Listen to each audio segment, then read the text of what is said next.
Turn it. What? Turn it off.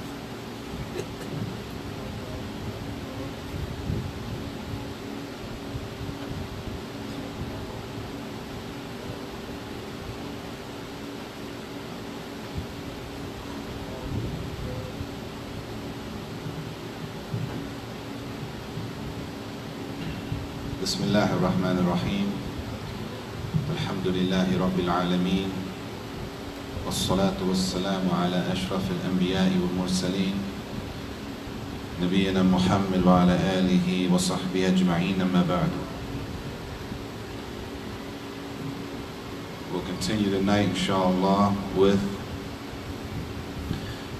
من هدايات سورة الفاتحة الشيخ عبد الرزاق Ibn Abdul Muhsin al-Badr, from the benefits and the guidance found in Al-Fatihah. Al-Fatihah, Surah Al-Fatihah that we recite at least 17 times a day. We recite this same surah, this same chapter at least 17 times a day throughout the 5 prayers. Out the 5 obligatory prayers, we got to recite Al-Fatihah in every rak'ah, meaning at least. We recite this at least 17 times a day. So this discusses some of the benefits that we find in Surah Al-Fatihah, in that surah.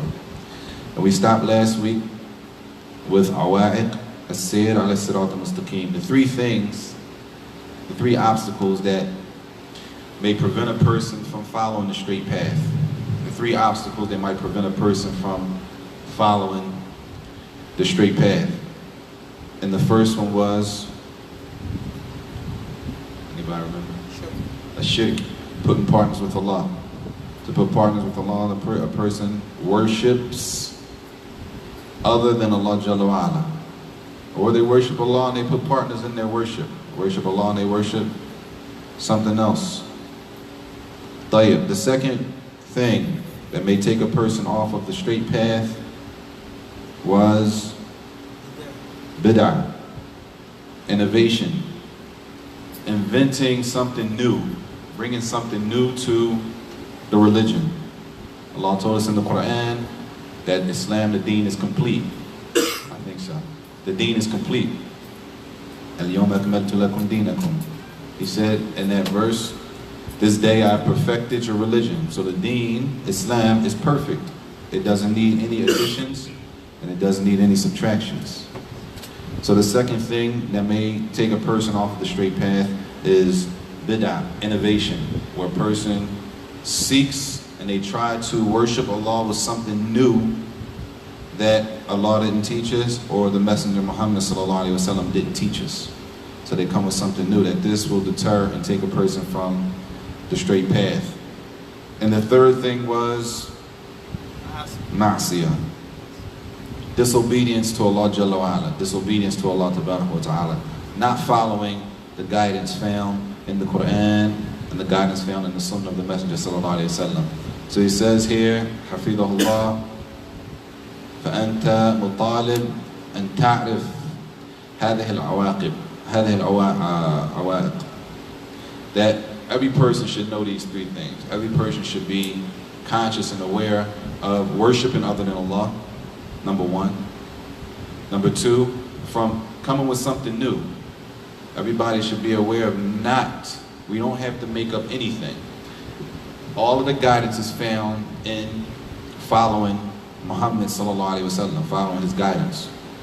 So we don't have to make up things in order to try to figure out how to worship. Allah taught us and the Messenger sallallahu alaihi wasallam taught us. And thirdly, disobedience, staying away from disobeying Allah Jalla wa Ala. Every person should know these things in order to stay away from them. He says here, the ayat, Surah Luqman, قال تعالى وإذ قال لقمان لابنه وهو يعظه يا بني لا تشرك بالله.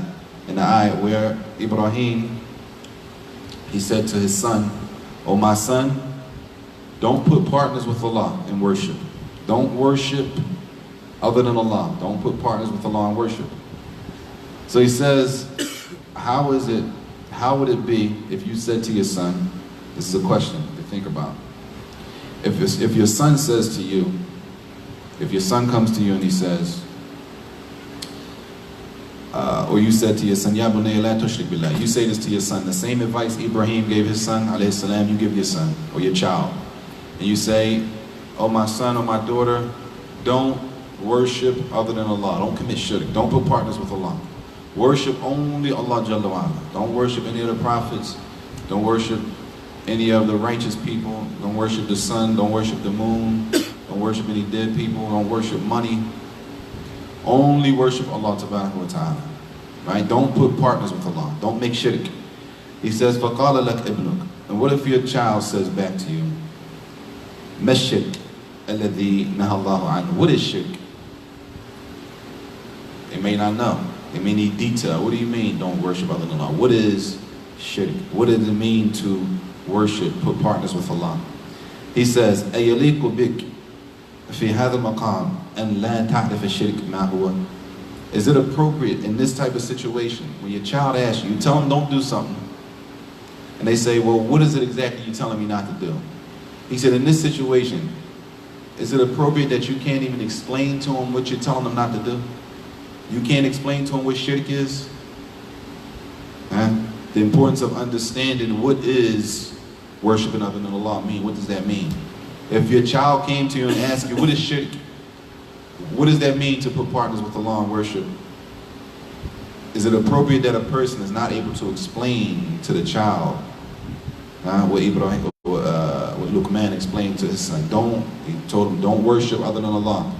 If your son comes and asks you, your daughter comes and asks you, what does that mean? He says this is the importance of knowing what it means, what is tawheed and what is shirk, in order to stay away from it. If we tell our kids to do something, then we need to be able to tell them to stay away from. What is that? What is shirk? That's an Arabic word in the first place. Shirk is an Arabic word in the first place. Stay away from worshiping Allah. Well, how does a person worship other than Allah? A person may do this and they may do that. It takes some explanation. He says, so this is important to be able to discuss and explain the importance of it and what it is. He says, وَلَمْ يَقَعْ مَنْ وَقَعَ فِي الشِّرْكِ فِي الْغَالِبِ إِلَّا بِسَبَبِ الْجَهْلِ.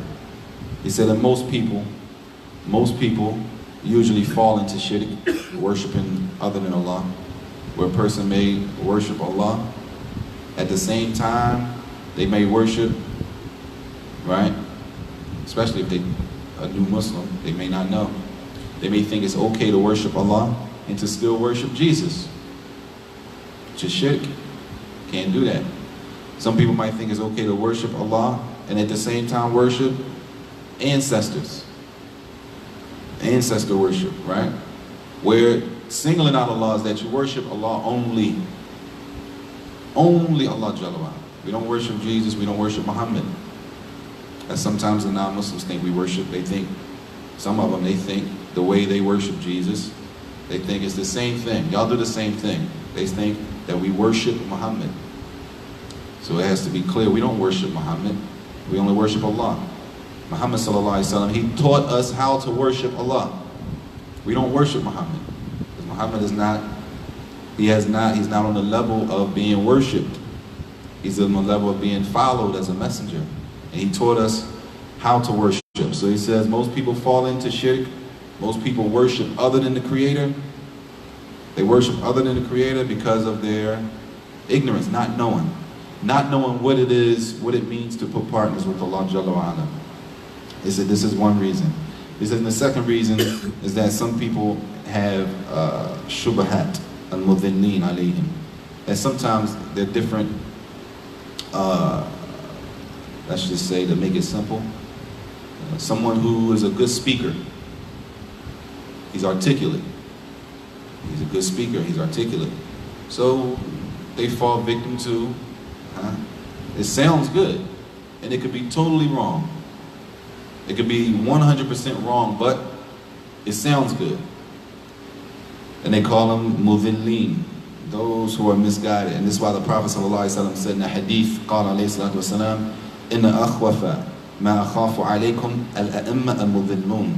He said, from the greatest things that I fear for you are those misguided imams. Those misguided imams. They lead people and they don't really know what they're talking about. Or they're calling to something other than the guidance found in the Quran and found in the Sunnah of the Prophet sallallahu alaihi wasallam. So, what do? يُزَيِّنُونَ الْبَاطِلِ. They may make something that is not true. It's not true. But they're able to articulate it in a way that make people believe it's true.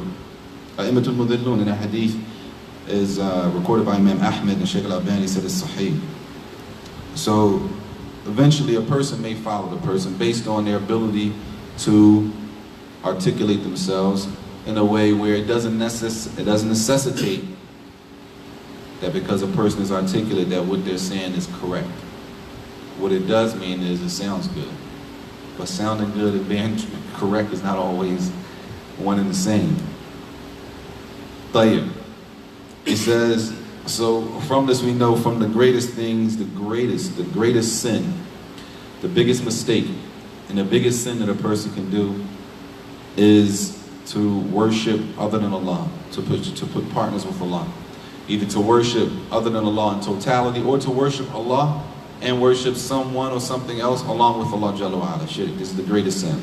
As Allah says in Surah An-Nisa, Allah told us in Surah An-Nisa, إِنَّ اللَّهَ لَا يَغْفِرُ أَن يُشْرَكَ بِهِ وَيَغْفِرُ مَا دُونَ ذَلِكَ لِمَنْ يَشَاءُ. Allah says that indeed Allah does not forgive that a person worships other than Him, that a person makes shirk with Him, that Allah doesn't forgive a person for that. But Allah forgives everything else besides that. Allah forgives anything besides that for whoever He chooses to forgive. But shirk, that a person knowingly, they know that Allah is the creator. Allah gives life and causes death. Allah makes the sun rise and then the sunset. Allah makes it rain, makes hot days, cold days, allows us to breathe for years and years without thinking about it. The blinking of the eye, the passing of going to the bathroom, the body functioning and we don't even have to think about it. That a person knows that, and then they go and they turn and they direct their worship to someone other than the Creator. That this is the worst sin. As Allah said in the Quran, this is the sin that He doesn't forgive. But He forgives anything less than that, anything other than that, for the one He chooses to forgive. Allah said in another ayah, إِنَّهُ مَنْ يُشْرِكْ بِاللَّهِ فَقَدْ حَرَّمَ اللَّهُ عَلَيْهِ الْجَنَّةِ وَمَأْوَاهُ النَّارُ وَمَا لِلظَّالِمِينَ مِنْ أَنصَارٍ. In Surah Ma'idah, where Allah said again, إِنَّهُ مَنْ يُشْرِكْ بِاللَّهِ, whoever worships other than Allah, puts partners with Allah in their worship. They don't worship Allah only directly. Whoever worships other than Allah, that Allah has made paradise haram, that they cannot enter paradise, and that their destination will be the hellfire, and that there will be no helper for those oppressive, those people who are oppressive. And all of this shows the seriousness of shirk, the seriousness of that sin that Allah says He doesn't forgive except, or He forgives other than that. But that sin is not forgiven if a person dies on it. Doesn't mean that if a person was making shirk and they repent from the sin, and this is one thing. But if a person dies, may Allah Jalla wa Ala protect us all, they die worshiping other than Allah, this is the situation. Allah said in another ayat, وَلَقَدْ أُوحِيَ إِلَيْكَ وَإِلَى الَّذِينَ مِنْ قَبْلِكَ لَإِنْ أَشْرَكْتَ لَيَحْبَطَنَّ عَمَلُكَ وَلَتَكُنَّنَّ مِنَ الْخَاسِرِينَ. Allah said, and it has been revealed to you, meaning Muhammad sallallahu alaihi wasallam. He told the messenger this. He said, it has been revealed to you the same way it was revealed to those before you, that if you, meaning Muhammad sallallahu alaihi wasallam, the messenger, if you were to commit shirk, if you were to worship other than Allah, if you were to put partners with Allah, that all of your actions would have been nullified. All of your deeds would be nullified. And you would be from the losers. You would be from the khasirin. And if that is the case, or Allah Jalla wa Ala is addressing the Messenger sallallahu alaihi wasallam, then we have to take that as a lesson. We have to take that as a lesson. So shirk, putting partners with Allah, is the greatest form of oppression. The greatest form of dhulm. The greatest form of oppression is oppression where a person puts partners with Allah. Now the question is, how is shirk, how is worshiping other than Allah oppression? Jamil? Oppressing your own soul in the head. How? On the hellfire. Tayyib. You oppress your own soul in the end. The end result is oppression to your own soul. Tayyib. The question is, what is oppression? Dhulm. What does it mean, oppression? Dhulm. Withholding one's rights. Huh? Withholding one's rights. Withholding one's rights. Jade. Or how does that apply to a person oppressing themselves so that they go to the hellfire? Dhulm. Well, my answer, Huh? From what I'm getting from your question is like you disregarding the obligatory, you know, like not praying, for example. Not praying, okay. Knowing that you have to pray. And you know, without good reason, just not praying. Tayyib. Question. What is dhulm? What is dhulm, oppression? Only by itself. Not example. Not example. Not giving somebody their rights is oppression. But what is oppression? The word means. Does anybody know what the word means? وَضْعُ الشَّيْءِ فِي غَيْرِ مَوْضِعِهِ. وَضْعُ الشَّيْء فِي غَيْرِ مَوْضِعِهِ. To put something in the wrong spot. To put something in the wrong spot is the literal meaning of dhulm. To put something in the wrong spot. Like, I was going to say withholding something. it kind of, right? Withholding the person's right, right? Stopping something. Right. You put it in the wrong spot, right? Right. Tayyib. A person, as Allah says in this ayat, He says, "Inna shirka la dhulmun azim." That indeed shirk, worshiping other than Allah, or putting partners with Allah, is a great form of oppression. Worshiping other than Allah is a great form of oppression. How? I guess in essence, you're attributing that which is only for Allah subhanahu wa ta'ala to someone or something else. What is that? That praise or that worship. There you are. So the worship that is supposed to be only for Allah, you put it in the wrong spot. You worship something else or someone else. Clear? The worship is supposed to be only for Allah, but you put the worship in the wrong spot. You direct it to other than Allah. So this is oppression, because oppression is to do what? To put something in the wrong place. Lack of better words. Put something in the wrong spot. So the worship is supposed to be directed only to Allah Jalla wa Ala. A person takes and they direct their worship to other than Allah.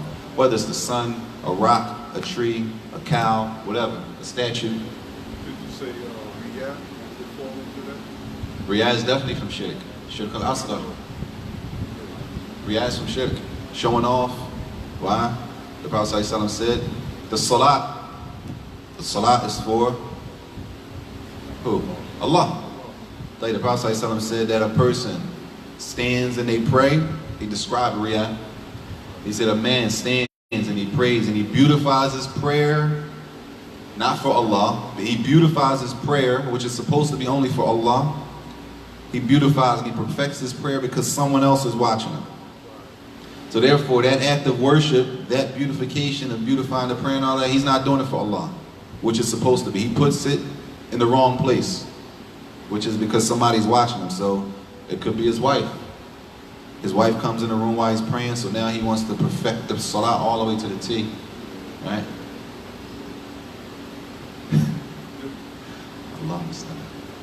Could I ask you, this is still on the subject, what's that hadith with 3 men and one is going to go on the hellfire behind showing off for the prayer? Like when they go in front of Allah subhanahu wa ta'ala. I'm just, paraphrasing. The 3 men. One was a scholar, one was, Oh, one yeah, was yeah. a fighter, Yeah. the other one was the Who gave sadaqah. The one gave sadaqah, one who fought jihad, and one was the scholar. Oh, it had nothing to do with prayer. Yeah, it mentions the Quran, the qari, so that people could say you were a qari. That all of those hadith, all of those situations are pretty much built on the same thing. That it will be said to him, you lied, you read the Quran so that people could say that you were a qari, or you sought knowledge so people can say you were alim.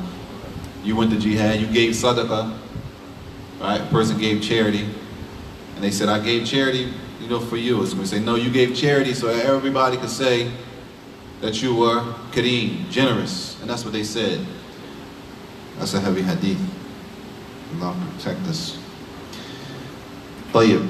So the greatest form of oppression, أي ظلم أعظم من أن تصرف العبادة والدعاء لغير الخالق. What's worse? What's worse than a person taking their worship, right, away from the Creator, the one that they know allows them to breathe every day, as he says here, where he gives them all of the things that they love, and then they turn around and they don't thank the Creator. They worship other than the Creator, knowing that the Creator created them and everything that we love. And then they turn around and they worship other than the Creator. He said, what is worse than this? And this is why in the hadith on Abdullah bin Mas'ud رضي الله عنه قال سألت النبي صلى الله عليه وسلم أي ذنب أعظم عند الله. السلام ورحمة الله. Ibn Mas'ud رضي الله عنه, he asked the Messenger صلى الله عليه وسلم, what sin is the greatest to Allah Jalla wa Ala? What is the greatest sin that a person can commit?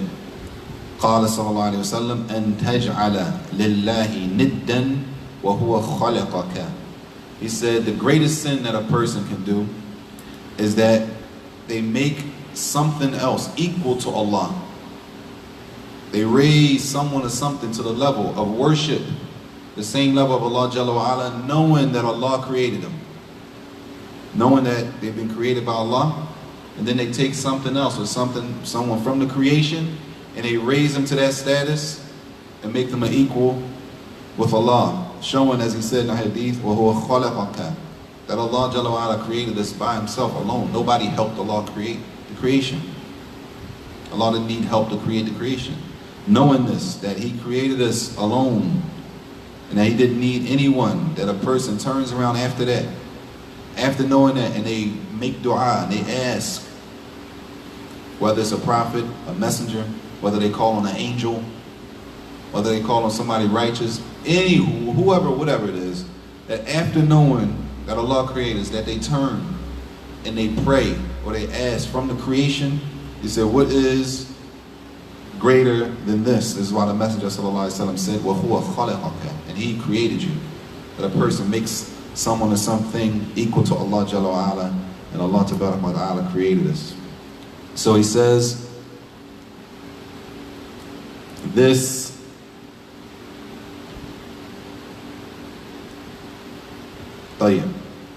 he says, وَلَا يُسْأَلْ إِلَّا هُوَ. So he goes into different things that you don't throw. All worship is for Allah Tabarak wa Ta'ala. That none, not an angel, not a prophet, not a messenger, not money, not women, nothing deserves worship except Allah Jalla wa Ala.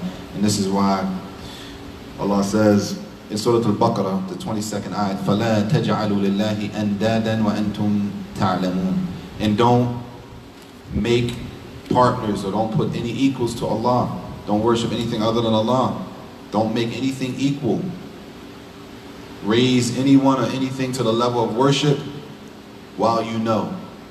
And you know, as Allah said, وَأَنْتُمْ تَعْلَمُونَ. And you know, تَعْلَمُونَ أَنَّهُ لَا خَالِقَ لَكُمْ غَيْرُ اللَّهِ. And you know that there is no creator except for Allah Jalla wa Ala. That a person comes after knowing there's only one creator. And many of the Christians will say this. They'll agree with us. We agree on that. Many of them. That is the creator. God is the creator. He makes us rain. He's the most merciful. They might use different words that we don't use. We don't describe Allah. We only describe Allah the way Allah described himself, or the way that the Messenger sallallahu alaihi wasallam described him. So we don't say God is good. Huh? We don't use those type of terms. We describe Allah the way he described himself. Allahu Akbar. Right? But they'll say the creator, and they'll agree. He makes it rain, he makes the sun come up.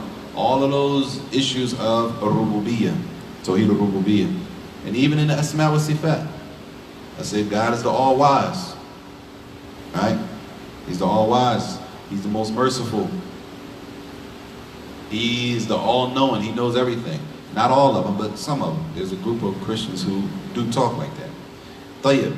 But the issue, it comes now in worship. So knowing all of that, knowing, agreeing to all of those things, and then turn around and worship Isa alayhi salam, that this is the worst thing. Turn around and worship Jesus or anything other than Jesus or any person other than Jesus alayhi salam. You had a question? You know, I was saying all of this is like confirmed in the Shahadatain. And the Shahadatain. Hey, all that's in the Shahadatain. The explanation of Shahadatain contains all of this. A lot of this is a lot of different issues in here, but he's making a talkhis or mulakhis just to bring some benefits from Al-Fatihah. The fourth discussion in this chapter is the straight path. The fourth discussion in this chapter is Menhum Ahlu Sirat al-Mustaqim. Who are the people that are on the straight path? Who are the people that are on the straight path? He says, Ahl al-Sirat al-Mustaqim, al-Mun'im alayhim, al-Madhkuruna fi qawlihi ta'ala.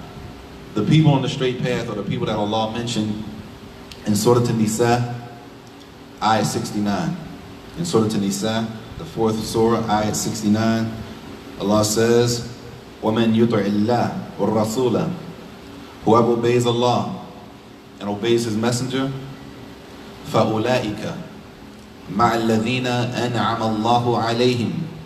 Whoever obeys Allah and His Messenger, Muhammad sallallahu alaihi wasallam, then they will be with the people who Allah's favor is upon.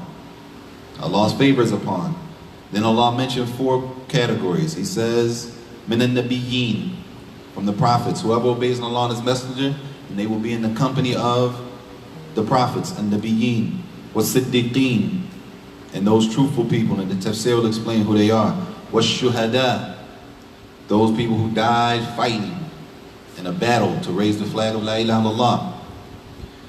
And the 4th group was salihin. And those 4 people, those groups are considered the people of the Sirat al-Mustaqim. So, in the tafsir, Ibn Kathir rahimahullah, meaning that whoever man amila bima amarahu Allah wa rasuluhu wa taraka ma nahahu Allah anhu wa rasuluhu, whoever follows and obeys Allah and what Allah commanded us to do. Allah commands us to do something, the Messenger commands us to do something. Whoever does it, this is one jihad. This is only one side of the coin. And this is a taqwa, the same meaning of a taqwa, to fear Allah. Whoever obeys Allah, as far as carrying out the obedience, when Allah commands us to do something, that we do it. He said also, وَتَرَكَ, and whoever stays away from what Allah made prohibited. Whatever Allah and His Messenger sallallahu alaihi wasallam told us to stay away from, they stay away from it. So whoever does, they follow the commands and they stay away from the prohibitions. Whoever follows the commandments and they stay away from the prohibitions. This is what is meant by وَمَن يُطِعِ اللَّهَ وَالرَّسُولَ. Whoever obeys Allah and His Messenger, whoever follows, when they command us with something, that they do it, they follow it.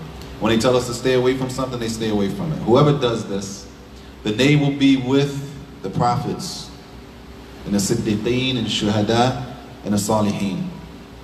Tayyib. Imam al-Tabari rahimahullah,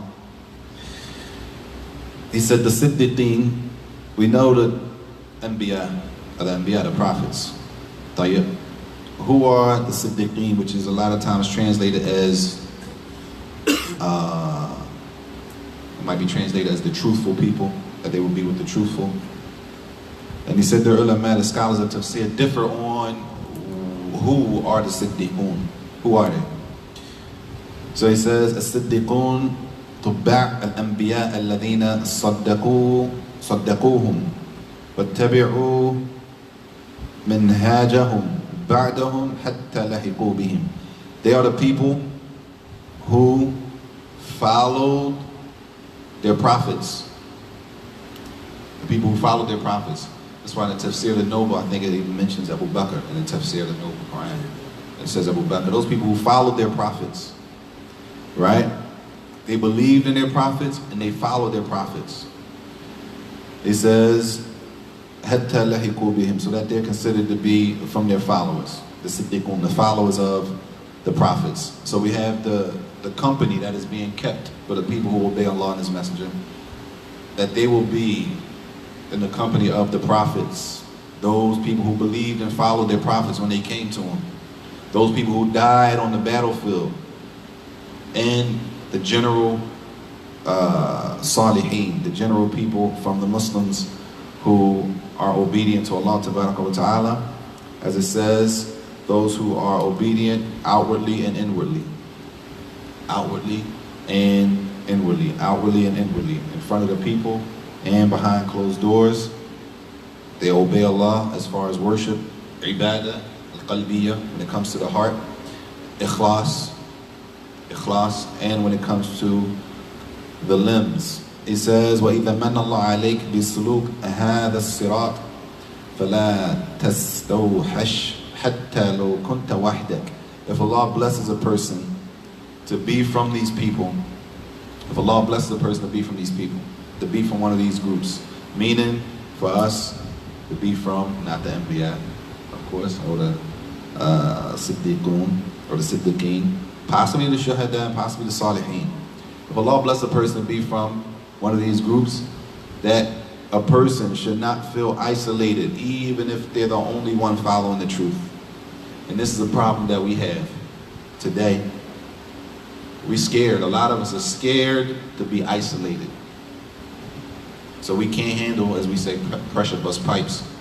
So a lot of us can't handle the pressure. That what? This is the truth. I know in my heart it's the truth. I know it's the truth. But I'm scared to follow it, because if I follow it and nobody else follows it, nobody's going to deal with me. They're going to stop giving me salams. They're not going to talk to me. They're not going to invite me to their gatherings. They might not want to even pray next to me. If it goes, we already know. It gets crazy. So, therefore, a person may submit to the crowd, and they may not follow the truth, knowing it. They know it's the truth. He says that if a person is blessed, and this is a ni'mah from Allah, following the straight path is a ni'mah. He said if a person is blessed with this, that they should not feel isolated. He says, لِأَنَّكَ فِي طَرِيقٍ كَانَ عَلَيْهِ النَّبِيُّونَ, because in this case, the person is on the path of the prophets. And we know our Messenger, ﷺ, he was ousted by his own people. They even threw stones at the Messenger, ﷺ. Right? He didn't give in. And we know the Sahaba that were tortured, they didn't give in. That they were ousted, they were put on the outside of the popular group. They weren't on the in crowd, but they didn't give in now. They didn't give in, they didn't break.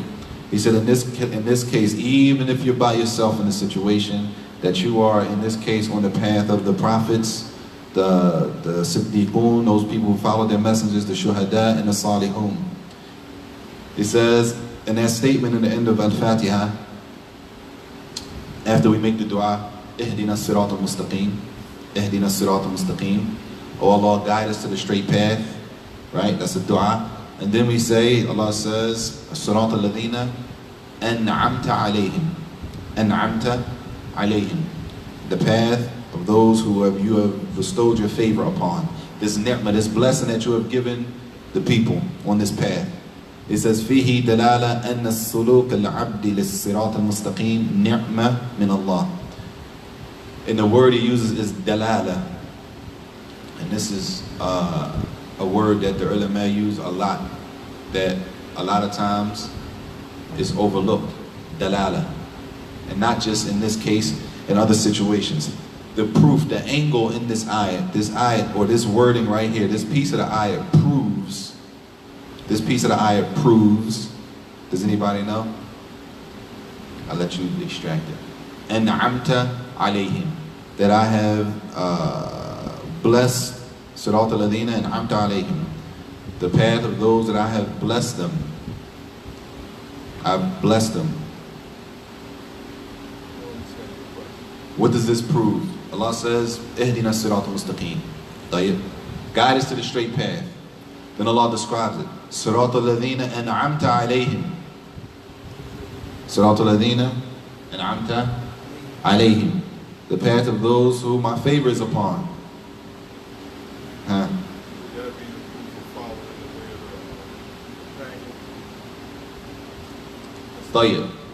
Now, I'm not saying you're wrong, but that's not what he meant. That's not what we're talking about. I'm not understanding the question.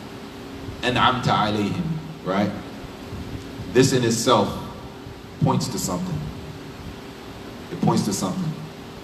Okay? Sirata ladina, huh?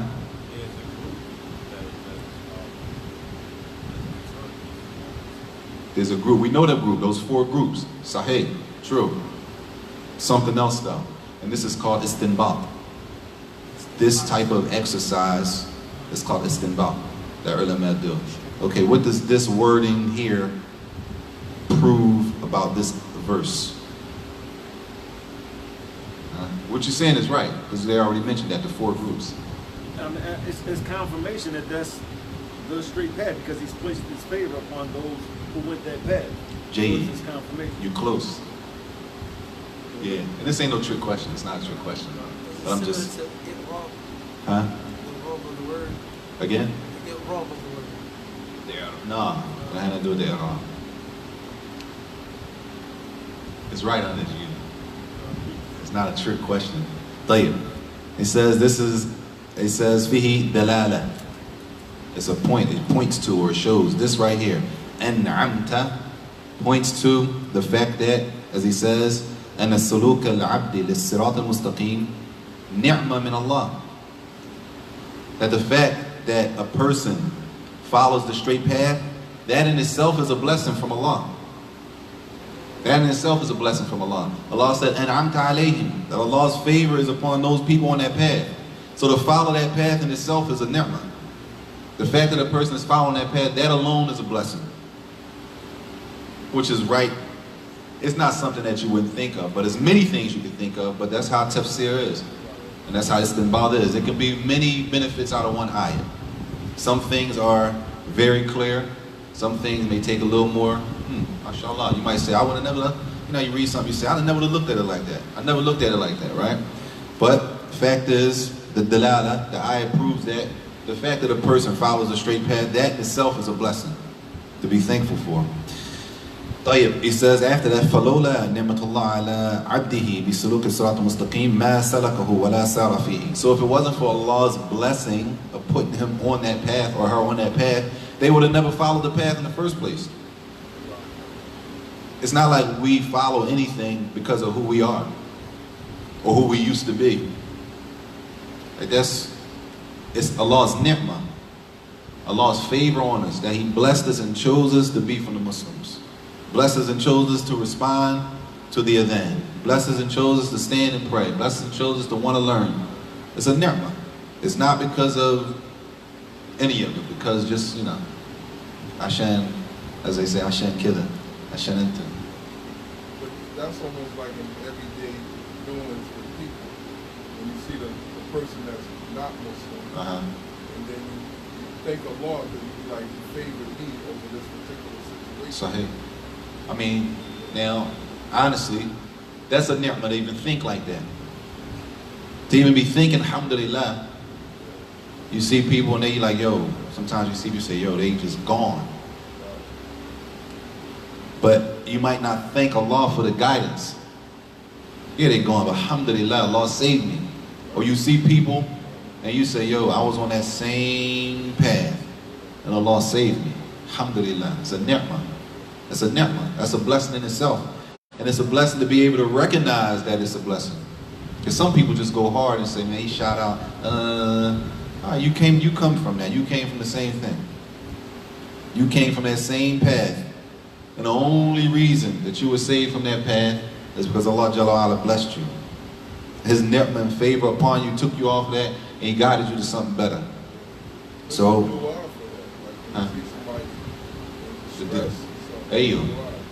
and that's what all that stuff is for. All those du'as, It's not just in the books just to be there. They're there to use in situations. You see something, you seek Allah's mercy. You seek Allah's protection from it. You thank Allah for saving you from it. That's what all the du'as in the Fortress of the Muslim and those other books are for. Tayyib. He says, so a person is not on the straight path except that they with two things. Ilmun bil haqq wa amalun bih. That a person has knowledge of the truth, number one. And secondly, they don't just have knowledge of it. They just don't know it's the truth. But what? They got to act on it. This, not to just know it. You got all of the information, all of the books, you know where to find all of the stuff, but they don't act on it. This is not considered to be on a straight path. It says, وإذا وجد العلم النافع لا بد من العمل به. If beneficial knowledge, a person has beneficial knowledge, it's a must that they act on that knowledge. They have to act on it. If we don't act on the knowledge that we have, then it could be a proof against us Yawm al-Qiyamah. It could be a proof against us that we knew the truth and we didn't act on it. That Allah could be a proof against us. That the Prophet ﷺ said, Al-Quran hujjatan lak aw alayk. That the Quran will either be a proof for you or a proof against you. If you act on the Quran and follow, obey Allah, obey His Messenger, then the Quran will be a proof for you Yawm al-Qiyamah. But if a person knows all of this, they know the Quran, right? All of the ayat,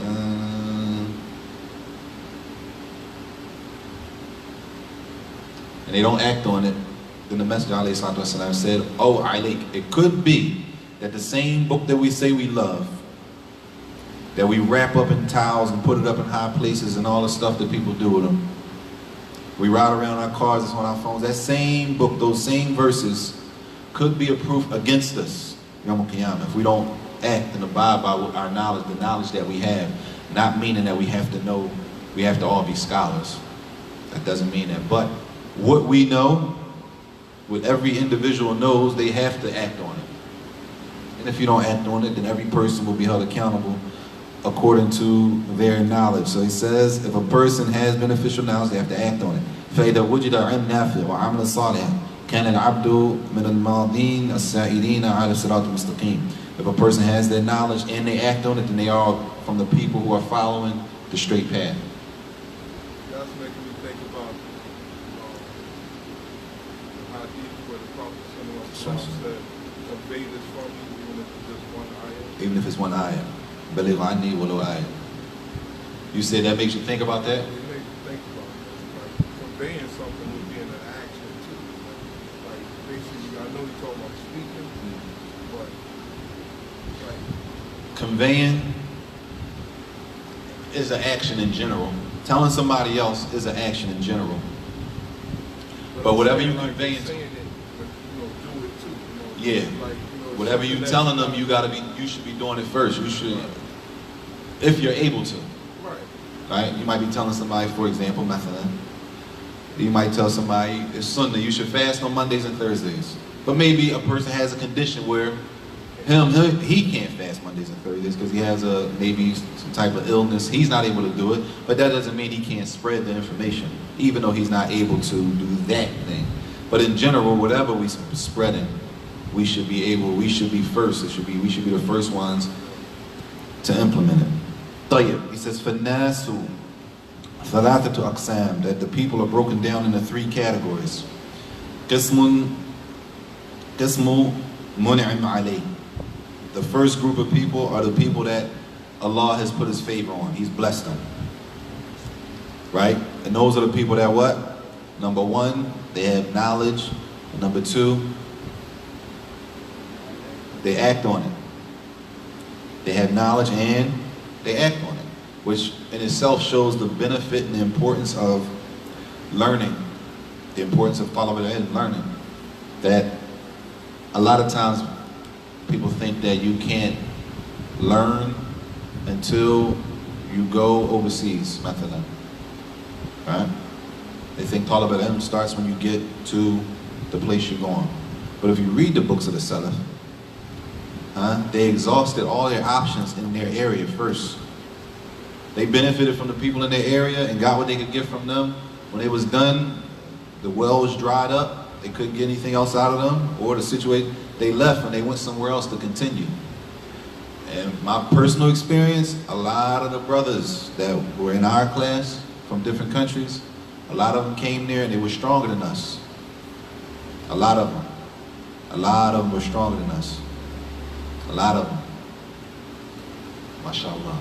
They were stronger than us. They benefited in their countries first. So a lot of them, they knew a lot more Quran than we knew. They already knew issues of fiqh. Their Arabic was better than ours already. And we were all in the same program, learning Arabic. A lot of them, they were better than us already. Because why? They benefited from in their areas. And then they came. So some of them came in their Arabic, mashallah, they really didn't have to be in the Arabic program, really, but they were in the Arabic program with us. They benefited in their own vicinities first, and then they went outside. Learning doesn't start when you go get somewhere.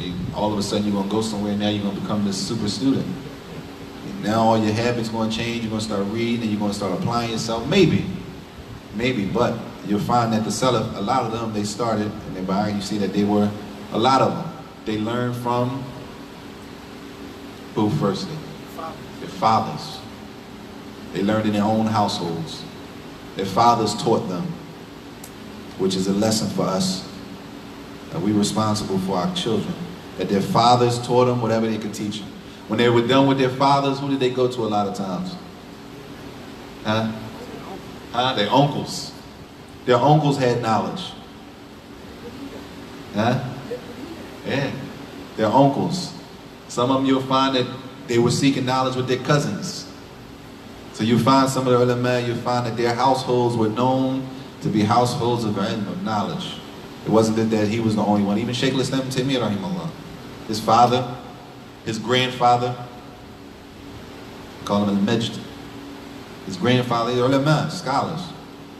Yeah, when I read about Nawawi, Rahimahullah. his uncle took him over. His uncle. Yeah, it's a lot of them like that. The benefit in learning. Tayyib. The first group of those people who Allah's favor is on, meaning they have the beneficial knowledge and they act on that beneficial knowledge. The second group, he says, قِسْمُ مَغْضُوبِ عَلَيْهِ. Those people who have gained Allah's anger, that Allah is angry with them. Those people who Allah is angry with. And the third group, قِسْمُ الضَّالِ. Those people who are misguided. They're on the wrong path. They're not on the straight path. The first group, المنعم عليه هو الذي من الله عليه بالعلم النافع وعمل الصالح. The group that Allah's favor is on, those are the people who have knowledge and they implement the knowledge. They have knowledge and they implement it. Not that they have just a bunch of knowledge and they don't use it. Or they don't have knowledge and they're doing a bunch of actions without knowledge. That they have knowledge, one, and وَالْعَمَلَ الصَّالِحَةِ. And they implement the knowledge. It says the second group, وَالْمَغْضُوبَ عَلَيْهِ. The second group that Allah, His anger is on these people, this group, هُوَ الَّذِي. Allah protect us. May Allah protect us from being from these people. Ameen. هُوَ الَّذِي عِنْدَهُ عِلْمٌ لَا يَعْمَلُ بِهِ. He has knowledge. She has knowledge and they don't act on it. They don't implement it. And it could be for numerous reasons. Allah forgive us and protect us. وَفَسَادَ الْعَمَلِ وَفَسَادَ الْقَصْدِ. A lot of the problems we're going through is people scared. Call a spade, as they say, call a spade a spade. You're scared. We used to say, if you're scared, get a dog. If you're scared, get a dog. Hirasa. It's permissible to have guard dogs. Guard dogs. If you're scared, get a dog.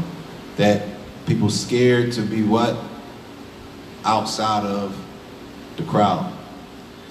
That these people, Allah's anger is on, هُوَ الَّذِي عِنْدَهُ عِلْمٌ. To know something and not to act on it, and not to act on it. That Allah's anger is on these people. And then the last group is described as a group that they are not on the straight path. They're not on the straight path. وَآخِرُ الضَّالِ وَهُوَ الَّذِي يَعْمَلُ وَلَكِنْ بِلَا عِلْمٍ. The last group, they're doing a bunch of things. They're doing a bunch of actions. They're doing this and they're doing that, but they don't have any knowledge. They don't know how to do it properly. So they're praying. They might be praying and praying, but they're not praying the correct way. They're not praying as we've been taught to pray. They're fasting, but they're not fasting as we've been taught to fast. Right? They're giving charity, but they're not giving charity in the way that we've been taught to give charity. They're doing a bunch of actions. They might do a lot of it, but they're not doing it according to the teachings of Muhammad sallallahu alaihi wasallam. So they're doing a lot of actions, but they don't have any knowledge. That these people are considered misguided. They're not on the straight path. As the straight path is that a person has ilm, knowledge of the Quran and the Sunnah of the Messenger sallallahu alaihi wasallam. Knowledge of the straight path. Knowledge, what is the straight path that Allah is talking about in the Quran? What is the straight path that Allah says, Ihdina sirat al-mustaqim? What is the straight path? That a person has knowledge of what the straight path is, and secondly, that they act on that knowledge.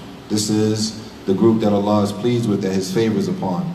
It says, a person could possibly do a lot of acts of worship, lakin, they do a lot of worship. It's possible. Lakin, kullaha dhalal, or kullaha bid'ah.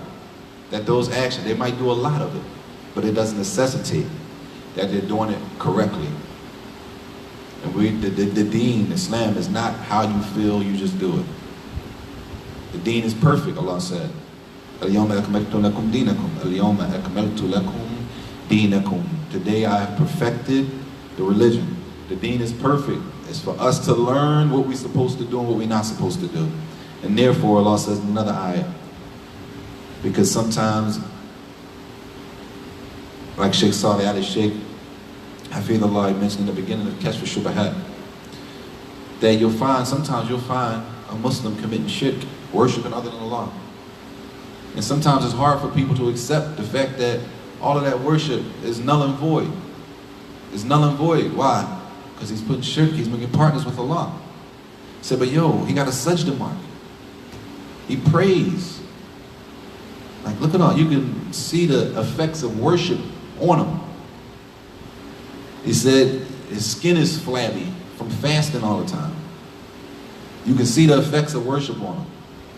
But at the same time, they're worshiping other than Allah. So now what about all those actions? Null and void, because shirk nullifies all of that. He said, and a lot of times it's hard for people to accept. A lot of times it's hard for people to accept because people are emotional.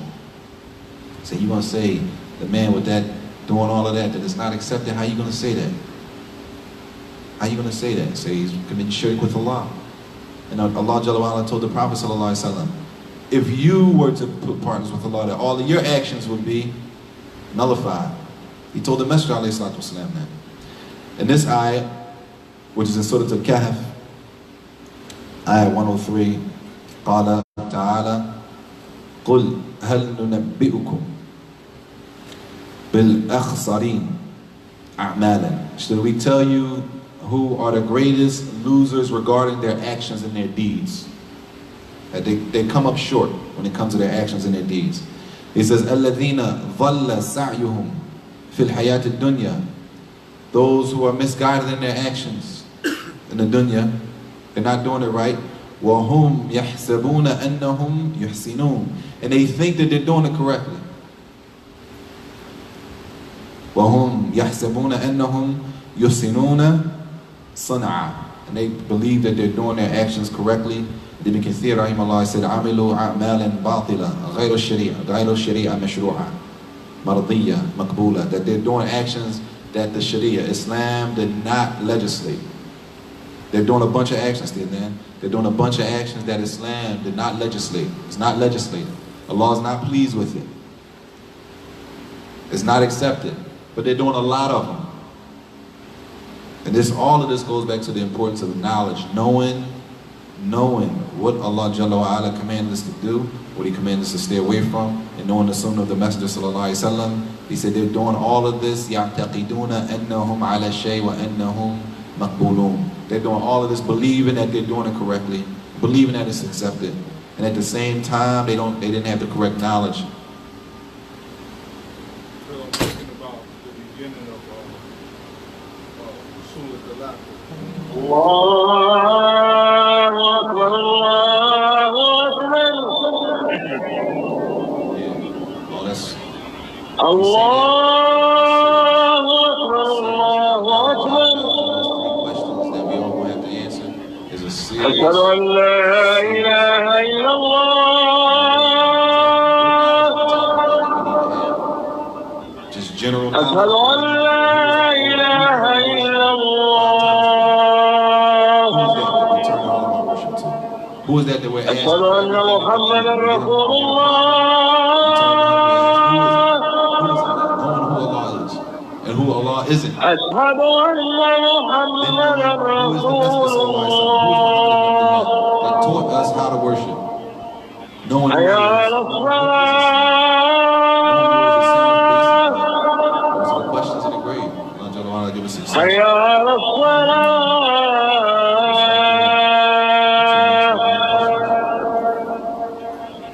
حي على الفلاح.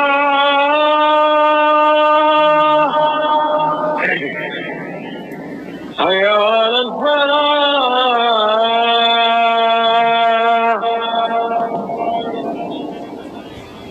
الله أكبر، الله أكبر. لا إله إلا الله. If a person abandons the salah, a person doesn't pray, and then they die not praying. Known that they don't pray. They die, And it's known that they don't pray. It's that. and it's known. It's that. Do they get a janazah?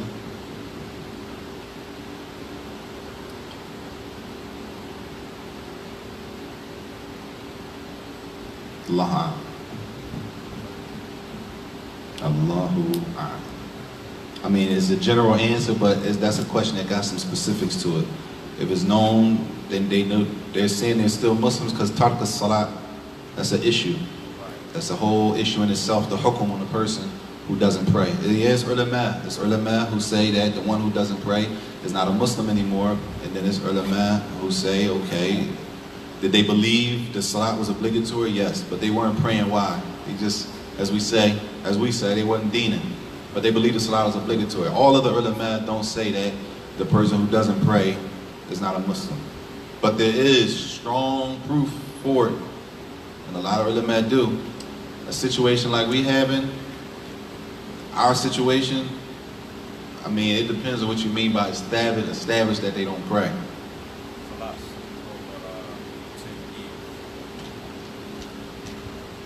Allahu A'lam. Allahu A'lam. I would be real careful about not praying over. Me personally. About not praying over. Unless I would really have to know that you Stop praying and you said, I don't believe in this. I ain't praying, I wasn't praying, I ain't praying, and you know, that's what I'm doing. I'm still Muslim. I'm still Muslim? I'm still Muslim. I'm still Muslim, but I ain't praying? I'm going to start praying. Oh, see, that's what I'm saying. It's room in that type of situation. It's room, because there's ulama who don't. There's room. It's not, you won't be incorrect by giving them the denial. Not mutlaq, and you wouldn't be totally incorrect by praying them because there's a position that hold that doesn't necessarily make them not a Muslim because they stopped praying. Not to say that it's cool to stop praying and none of that, but the issue, if that was the case, and a person wasn't praying, and then they died, it would have to, just my personal opinion, I would have to look at some real details of the whole, who is he, the family, okay, what, anybody, nobody saw him pray, none, he said he wasn't praying, he believed the salah was obligatory, or he said he thought he didn't have to pray. How long was he Muslim? 10 years? Okay, for me, and if people knew he was a Muslim, And then to come and take that off, remove Islam from him, and he's dead, it's difficult. Unless it can be like, you know, if he told you straight up, you know, It probably I ain't more listening. would be like their, maybe in their actions they just not praying, but in their tongue they're not saying, well, I don't have to. What if they say, no, the salat, I'm supposed to be praying. I'm supposed to be, I got to get on my deen. I got issues. I got issues. Right. I'm struggling. Right. But they still believe that They still, should that's pray. the issue. And if he died on that, Don't then pray. some can still consider him Muslim. So I wouldn't be so if I was to ask that individual prayer then I wouldn't be blamed. I wouldn't be overstepping my boundaries. No, I wouldn't say that. I wouldn't say that. Allah knows best. Because it's not like it's an issue of consensus that whoever stops praying, even though ulama have dalil, they both have, it's an issue. It's an issue. And to go to the point to say that we're not going to pray over a person, that's, for me, that's heavy. You know, if somebody told me that, I would have to do some serious investigation before I made a decision not to pray over somebody who was saying that they were Muslim. I would have to go and do some serious investigation to get to the bottom and say, okay, he wasn't Muslim anymore. You know what I'm saying? Have a few days. Like really, have a few days after you pass anyway. If I only had a few days, I would go with the hustle that I knew from him, that he was a Muslim. I would need something strong for me to say, nah, he wasn't Muslim no more. You Especially know what I'm if the saying? person is still claiming Islam. Yeah, if they still claiming Islam, They're it's not not, going to church, they're not praying, they're not saying Jesus is my Lord. right. You know, They're not praying, they having trouble with the salah. I would need something strong to pull me off of the origin that I knew that person of being a Muslim. And Allah knows best. And they have an If he had addition. multiple fajr, and if he had sudden death, right? Right. If sudden death came upon him, or if he was sick, you know what I'm saying? We don't know what the person did behind closed doors. Like, You might have been behind closed doors. Right. He's saying that. I mean, that's what I'm saying. It's some detail. If you can get to the bottom of all of that, Say he was in hospital, right? He was in hospital. You don't know what did he have. you might just say that. Huh? I mean, it's worth investigating. It's worth investigating. I just want to know. Sallallahu alaihi wasallam barak being a blame. Muhammad. If I'm doing, like I'm doing something. I mean, it's a majority.